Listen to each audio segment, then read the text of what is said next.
दोस्तों MSCU यानी Maddock horror comedy universe की 5वीं फिल्म थामा रिलीज़ हो चुकी है। यहाँ हमें वैम्पायर्स की कहानी दिखाई गई है और इसे इंडियन फोकलोर से अच्छे से बांधा गया है।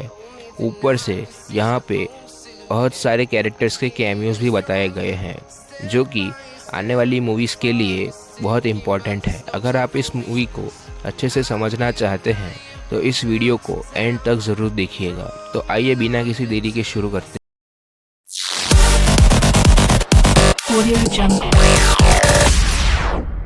ये कहानी है रक्त बीज नाम के दानव की, जिसे ये वरदान मिला था कि जब भी उसकी खून की बूंद ज़मीन पर गिरेगी तो उससे एक और रक्त बीज पैदा हो जाएगा।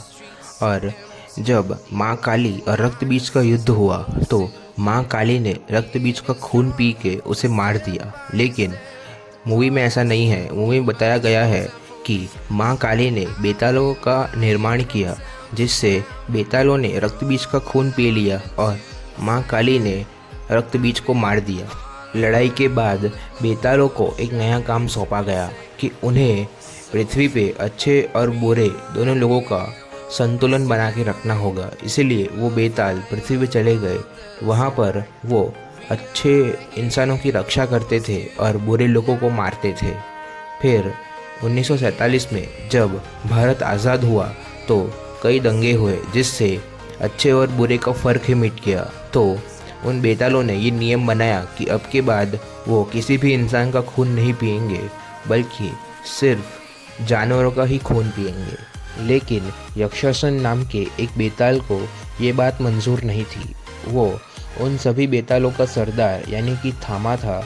उसने सभी इंसानों को काट कर बेताल बनाकर पूरी पृथ्वी पर राज करना चाहा। उसके ये इरादे देखकर रक्ताक्ष, जो कि उन बेतालों का कुल गुरु था, उसने यक्षासन को कैद कर दिया। फिर यक्षासन ने कैद में जाने से पहले ये प्रतिज्ञा ली कि आज के बाद अगर किसी भी बेताल ने एक इंसान को काट कर अपने जैसा बनाया तो उस दिन यक्षासन आज़ाद हो जाएगा और उसकी जगह वो बेताल कैद में जाएगा। उसे लेकर आज तक हर बेताल ने सिर्फ जानवर का खून पिया और यक्षासन को भी वही दिया। लेकिन 2025 में आलोक गोयल नाम का एक न्यूज़ रिपोर्टर गलती से उन बेतालों के जंगल में चला गया, जहां पर उसके ऊपर एक भालू ने हमला किया। तब ताड़का नाम की एक लड़की ने आलोक को बचा लिया और उसका ख्याल रखा। ताड़का असल में एक बेताल थी जो अपने कबीले से दूर रहती थी, लेकिन आलोक ये नहीं जानता था कि ताड़का एक बेताल है। उसे लगा कि ताड़का उस जंगल के आसपास ही कहीं रहती है। लेकिन एक दिन कई सारे बेताल आलोक को पकड़ के उसके कबीले में ले जाते हैं और तब ताड़का उन सबको ये कहती है कि आलोक यहाँ गलती से आया है और उसे जाने दिया जाए। लेकिन वो सब उसकी बात नहीं मानते और आखिर में आलोक को यक्षासन को दे देते हैं।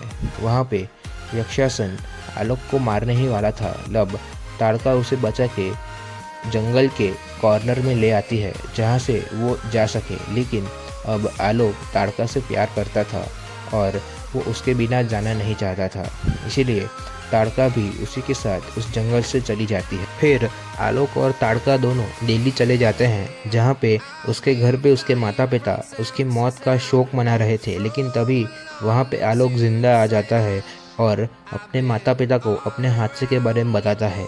लेकिन वो ताड़का का नाम तारिका बताता है और उसकी बैक स्टोरी को थोड़ा बदल देता है ताकि कोई उस पर शक ना करे। लेकिन आलोक के पिता काफ़ी शक मिजाज के आदमी थे और वो ताड़का पे हर पल नज़र रखते हैं। फिर जब रात को ताड़का खाना नहीं खा रही थी तब उसे पता चला कि ताड़का सिर्फ नॉन वेजिटेरियन खाती है। इसीलिए आलोक उसे बाहर खाना खिलाने ले गया, जहाँ पे एक होटल में वो शराब को खून समझ के पी जाती है, जिससे ताड़का को नशा चढ़ जाता है और वो डांस करने लगती है, जिससे कुछ आवारा लड़के के पीछे पड़ जाते हैं और वो दोनों वहाँ से भाग जाते हैं। लेकिन वो लड़के उसका पीछा करने लगे थे। अब आलोक की गाड़ी एक जगह अटक गई थी और आलोक उन लड़कों को समझाने के लिए बाहर उतरता है, लेकिन वो लड़के उसे भी मारने लगते हैं। इसीलिए ताड़का को गुस्सा आता है और वो उन सभी लड़कों को पीट देती है। फिर जब आलोक को ये बेताल वाला लुक दिखता है तो वो ताड़का को वापस अपने घर ले आता है और तब ताड़का उसको अपना पूरा इतिहास बताती है। ताड़का ने जिन लड़कों को पीटा था, कुछ बेताल ताड़का को ढूंढते हुए शहर में आ गए थे, इसीलिए वो अपना राज रखने के लिए उन लड़कों को मार देते हैं, जिसकी वजह से पुलिस केस हो जाता है और police officer Yadav Goyal house जाके ताड़का से बात करते हैं, जहां हमें पता चलता है कि इंस्पेक्टर यादव भी एक बेताल है जो कि शहर के बाहर रह के इंसानों और बेतालों के बीच संतुलन बना के रखा हुआ है। इसीलिए वो यादव उसे कहता है कि वो आलोक को छोड़ के वापस चली जाए ताकि कुछ गलत ना हो। इसीलिए वो आलोक को छोड़ के वहाँ से जाने लगती है, लेकिन आलोक उसको खोना नहीं चाहता था, इसीलिए आलोक ताड़का की बस का पीछा करता है। लेकिन तभी उसका कार एक्सीडेंट हो जाता है, जिसमें ऑन द स्पॉट आलोक की मौत हो जाती है। लेकिन अब ताड़का भी आलोक से प्यार करती थी, इसीलिए वो उसे खोना नहीं चाहती थी। इसीलिए वो अपना नियम तोड़ देती है और वो आलोक को काट के बेताल बना देती है। लेकिन वो तुरंत बेताल नहीं बनता, बल्कि उसे हॉस्पिटल में मरा हुआ डिक्लेयर कर देते हैं। लेकिन तभी अचानक आलोक जाग जाता है और वो ब्लड बैंक में जाके खून पीने लगता है। आलोक के पिता ने ये सब अपनी आंखों से देख लिया और वो आलोक को देख के वहीं पे बेहोश हो जाते हैं। जब वो सुबह उठते हैं तो वो ये सब एक बुरा सपना समझ के उसे भूल जाते हैं।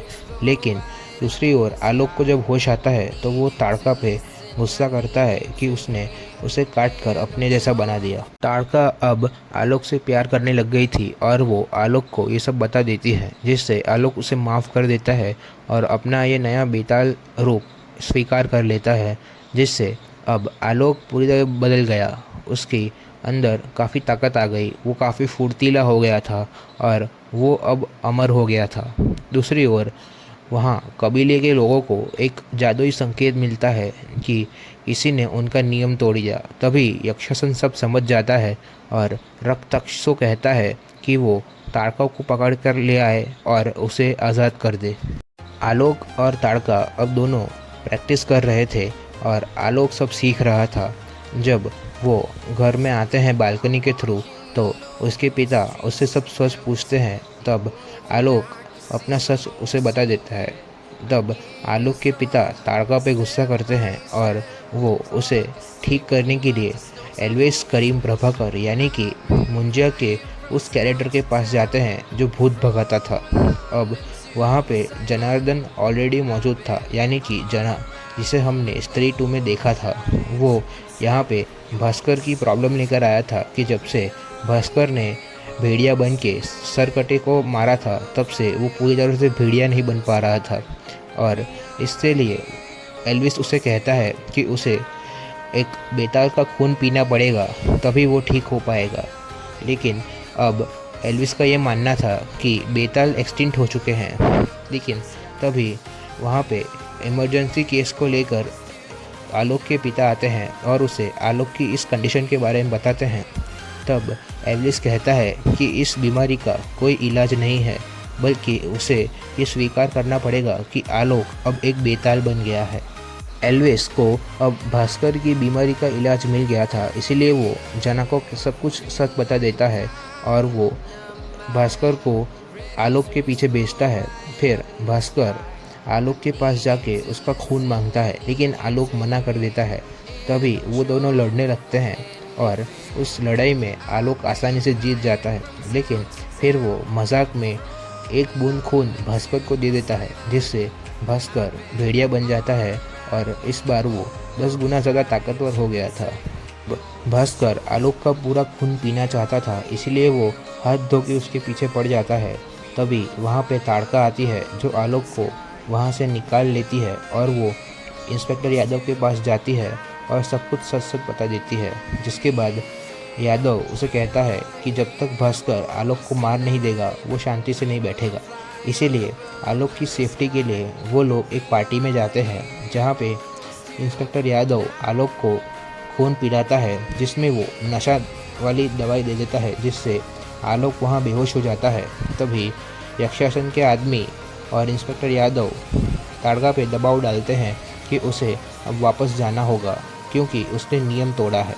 तब ताड़का वापस जाने को तैयार हो जाती है। फिर जब ये सब सच आलोक को पता चलता है तो वो वापस ताड़का को लाने की बात करता है, लेकिन इंस्पेक्टर यादव मना कर देता है और कई सारे बेतालों के दबाव में आलोक भी कुछ नहीं करता और वो वापस अपने घर चला जाता है।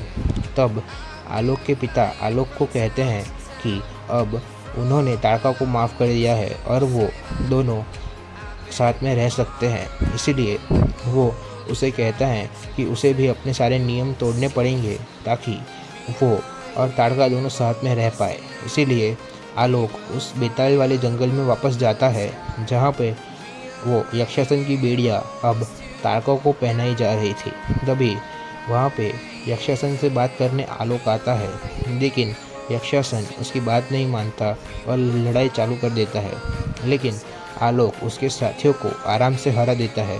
फिर यक्षासन जब उससे लड़ने उतरता है तो यक्षासन को हराना आलोक के लिए मुश्किल हो जाता है। तभी रक्तक्ष वो बेड़िया खोल देता है ताकि ताड़का भी आलोक की मदद कर सके, लेकिन आलोक और ताड़का मिलकर भी यक्षासन को हरा नहीं पाते और हार जाते हैं और आखिर में यक्षासन आलोक को मार के उसका खून पी लेता है।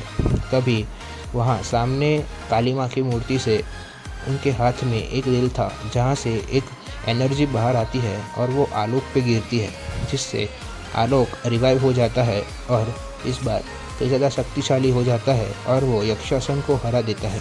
फिर जब वो उसे मारने वाला था तो ताड़का उसे रोक देती है और कहती है कि वो उसी तरह हैवान नहीं है और वो उसे ना मारे बल्कि उसे कैद कर दे। फिर आलोक ये मान जाता है और क्योंकि रक्तक्ष ने भविष्यवाणी की थी कि एक ऐसा नया थामा आएगा जिसका दिल धड़केगा, वही उनका नया लीडर होगा। अब आलोक ही उन सभी बेतालों का नया लीडर बन गया था। के एंड में हमें वो सरकटा दानव दिखाया जाता है जिसे हमने स्त्री 2 में देखा था, जो कि स्त्री के वार से पूरी तरह से मरा नहीं बल्कि वो अपने वंशज के थ्रू वापस रिवाइव होकर ज़िंदा हो गया। अब वो यक्षासन को यहाँ से बेड़िया तोड़ के ले जाता है। जब रक्तक्ष को ये पता चलता है तो वो आलोक को सब बताता है और कहता है कि यक्षासन अब इंसानों का खून पिएगा और यक्षासन को रोकने के लिए आलोक को भेड़िए का खून पीना पड़ेगा ताकि वो उसे हरा पाए। इसके आगे की कहानी हमें भेड़िया 2 में दिखाई जाएगी, जहाँ पे आलोक और भास्कर एक दूसरे का खून पीना चाहेंगे। मूवी की एंड में हमें शक्तिशालिनी का एक टीज़र अनाउंसमेंट दिखाया गया है और इस कहानी में हमें शक्तिशालिनी के रोल में अनीत पड्डा देखने को मिलेंगी, जिन्हें हमें सैयारा में देखा है। तो ये थी थामा मूवी की फुल एक्सप्लेनेशन वीडियो। अगर आपको ये वीडियो अच्छी लगी हो तो इसे लाइक और शेयर ज़रूर कीजिए और ऐसे ही वीडियोस देखने के लिए मेरे चैनल को सब्सक्राइब ज़रूर कीजिएगा। तो चलिए मिलते हैं अगली वीडियो में।